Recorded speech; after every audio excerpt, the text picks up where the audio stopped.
I work from home for a cybersecurity company, which really isn't as interesting as it might sound.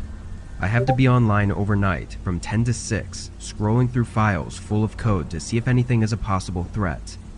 It's extremely boring, and when paired with the overnight shift, it makes for a struggle every night to stay awake. One night, just a few weeks ago, I was up at 2 a.m. working and feeling the weight of my eyes. I pushed through the sleepiness for a while, checking my phone over and over, hoping the time had somehow skipped forward. At 2:40 though, I took a break and decided to order some food to get myself some fuel for the remaining 3 hours of my shift. I opened up Uber Eats, and my only real option was Taco Bell, so I sent in an order and got up to get something to drink. As I walked through the house with only the hallway light on, I woke up some more and realized it was raining outside. I looked out the front window and was surprised at how hard the rain was coming down, given I had been so oblivious to it while working.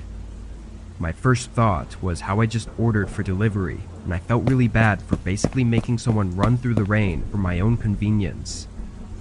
I checked my phone and saw the order was already received, so I sat on the couch and waited for them to show up. After about 10 minutes, I was notified that they had picked up the order, so I watched the map on Uber Eats as the car made their way across the town and eventually into my neighborhood. Once they were a minute away, I put my phone down and opened up the front door so we could make the exchange as quickly as possible. I stood at the open door, staring at the end of the road where they should have been coming from, but another 5 minutes went by without seeing any cars. I picked up my phone again and checked, but on the map, their car was still in my neighborhood, and when I zoomed in, I realized they were right around the corner, just before the turn onto my street. I looked outside again, but didn't see any lights from their car. My rightful reaction was that they probably had the wrong house, or couldn't see the address numbers through the rain, so I tried calling them. A few rings, then they rejected it. I tried again, but had no luck. Unsure of what exactly was going on, I stayed at the door and waited. I want to say 5 more minutes went by before I tried to contact them again. I called, and this time it rang for a while, but then they answered. I asked where they were and if they needed help finding my house, but as I listened for their response, all I heard from their side was the crackling sound of rain pouring down. After another few seconds, I hung up. Feeling really weird about that call, I checked the map one more time. At first, it hadn't updated, but when it did, it showed them right outside my house. I checked the windows and saw nothing, but knowing they were walking around in the rain like this was giving me a really bad gut feeling. I closed the door and locked it, and I swear I only made it a few steps down the hallway before a loud knock shook the front door. I carefully looked through the peephole. A man in a gray hoodie was pacing around on the porch. His head was on a swivel, like he was checking for any onlookers as he waited anxiously for me to answer. Uber Eats delivery, he yelled, but nowhere did I see a bag with my food. I stayed in place, not answering or making any sounds. The man got increasingly more hectic with his movements and called out several more times. Then, he suddenly pressed himself up against the door, blocking my view as I heard a few dull scrapes on the wood, before he quickly ran to the side of my house and disappeared in the rain. I called the cops, but his car was already gone, and from what I was told, he was using a scam account. A couple days went by with nothing else to report on, until I noticed a small scratch on my front door. It was an X, but it didn't look like it was made for me to see. It was more hidden, like a personal indicator for something.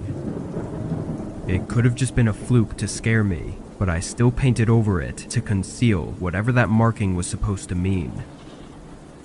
That night still leaves me with an uneasy feeling in my gut, especially since he had some sort of sharp object in his hand as he waited for me to open the door.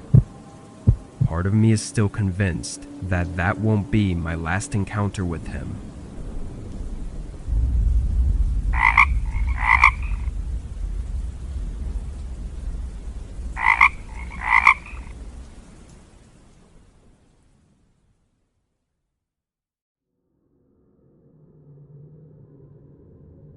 I was driving through my city, delivering for Postmates way back in the day when it had basically just started. Every order was mostly inside the main city blocks, but I had just gotten an order from outside the main roads. I picked up the food and headed over, but the further out I got from the city, the more the roads became less populated, both of cars and of houses. Everything was replaced by the woods. I'd been out this way before, but only when leaving town. I didn't even know there were houses out here. I drove until the GPS told me to turn down a gravel road, which was almost unnoticeable. There were no lights aside from the dim ones coming from my old car as I made my way down this thin path through the woods. It was much longer than I expected, taking a whole minute to reach the house. To be honest, it was what I assumed it would look like due to its isolated location in the woods. It was aged and almost entirely made of wood, having vines growing up the outside of the house. There were a few lights on inside, shining through the windows, but if there hadn't been, then I probably would have thought twice about approaching it. I checked the bag for everything, then went up to the front door. I pressed the doorbell, which didn't really work, so I had to knock as well. As soon as my hand hit the door though, it creaked open. Cautiously, I opened it a little further and called out. I have an order here from Postmates. A moment later, I called out again. Anybody home? There were no sounds coming from inside, but all of the lights I could see were on, and through the crack in the doorway, I could see a TV in the living room. It was playing, but was muted. I don't know how else to really explain my thoughts, but the vibes were just off, and I knew something was wrong about this. I turned and went back to my car, getting in and starting to do a U-turn. Right away, I felt a problem. The steering was stiff, and my car was struggling to move through the gravel, feeling extremely bumpy and jittery. I got out, and my face went cold when I saw that my front tire was flat. I then moved my eyes over to the other tires, and every one of them was flat as well. Not just a little deflated, but completely flattened.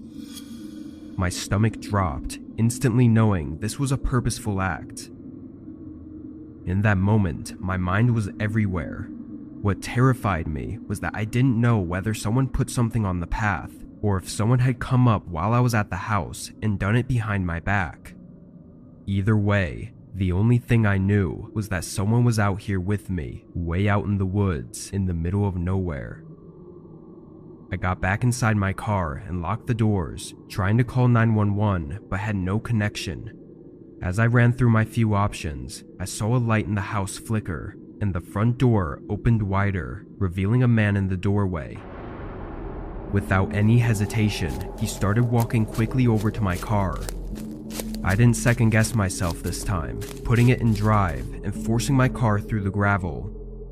In the mirror, I saw the man stop and stare at my car. Once I was on the main road, I took it more carefully, driving slow to keep from damaging my car until I got enough signal to call 911. But what unfolded afterwards was equally as terrifying. That house was owned and lived in by a single mother with 2 kids, all of which said they were at the house sleeping in their rooms at the time I claim this happened at. They never ordered anything or saw any man or even found anything missing in their home. I don't know if they were in on it somehow, or if they were just as much a victim as I was. Why the man ordered food to the house and slashed my tires still doesn't make sense to me though.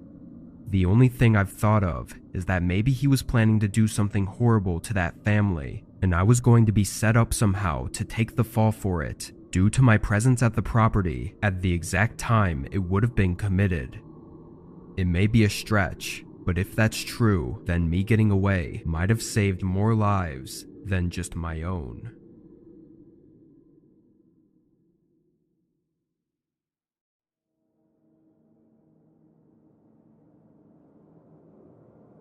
Being a delivery driver was never my first choice for a gig in my late 20s. but I got laid off during COVID, and the only place hiring was a local pizza shop. It was a popular place in our town, but really it was just basic pizza. Anyway, this was during the time when everyone was staying inside and ordering for delivery, so I was working overtime and staying busy up until close every night at 1 a.m. This was just another day, running deliveries all over town. Around 12, we got a call in for 4 large pizzas for a house located just outside of town, about 30 minutes away. I accepted it, knowing it would be my last order anyway, and it was a big order, so the payment would likely make up for the longer drive. By 12:15, I got en route to the house. The drive wasn't anything to note. All the roads were empty and nobody was outside due to the mandatory lockdowns going on. When I got to the address though, I was immediately confused. There was a driveway with a large open gate, looking like it belonged to a large mansion of some kind, but at the end of the driveway was nothing. It was just a dead end with forest all around, except not far off in the trees was a glowing light. I pulled in and parked in the middle of the driveway and got out. Now standing outside, I could see more clearly that it was a campfire or bonfire of some kind, and I could hear a group of people talking. After a moment, a figure stepped in front of the glowing light from the fire and waved at me, like he was inviting me to bring over the pizzas. It goes without saying that this was not normal in any way, but seeing them wave me over and hearing the group of people gave me more than enough reason to believe it was just a bunch of college kids hanging out. I mean, they did order 4 large pizzas, so it all just added up in my head. I got the pizzas from the back seat and left the headlights on as I started walking off the driveway and into the trees. A few more people showed up in the light as I got closer, all watching me walk toward them. When I reached the bonfire, there was half a dozen more people standing and sitting in the area. Strangely, none of them seemed happy that the pizza was here, and there was nothing else around in the yard. No beer bottles or drinks of any kind. No music players, no games, just a bunch of people hanging around a bonfire. I stood on the edge of the site and kind of just held the pizzas up awkwardly, hoping one of them would come up to take them and pay. A second later, a man walked over and took the boxes, handing them off to someone else. The whole eerie feeling of this place was getting to me, making me more uncomfortable with every second that passed. Before I could even ask for payment though, I heard some footsteps approaching, and from the forest several more people came in toward the bonfire. There were at least a dozen of them now, all looking at me and not saying anything. I'd never once left without payment, but this situation literally had me shaking. I quickly turned around and started walking back to my car. I looked back a couple times, seeing them still standing by the fire and not hearing any of them speaking. As I exited the tree line though, my heart almost stopped as 2 figures sprinted away from behind my car. They went straight into the forest and disappeared past the headlights. I didn't even check my car for anything missing. I just got in and backed out, speeding down the road to get as far from there as possible. Once I made it back to the shop, I told my manager of the strange situation. Thankfully, he understood and even tried calling the number they used to place the order, but they declined to answer. After a bit of discussion, I ended up calling the police to have them check up on the group's suspicious behavior. It had been less than an hour since I was there, but when the police arrived, the only sign of them was the bonfire still burning but left unattended. What really happened that night is unknown, and as far as I can see, it will likely remain that way.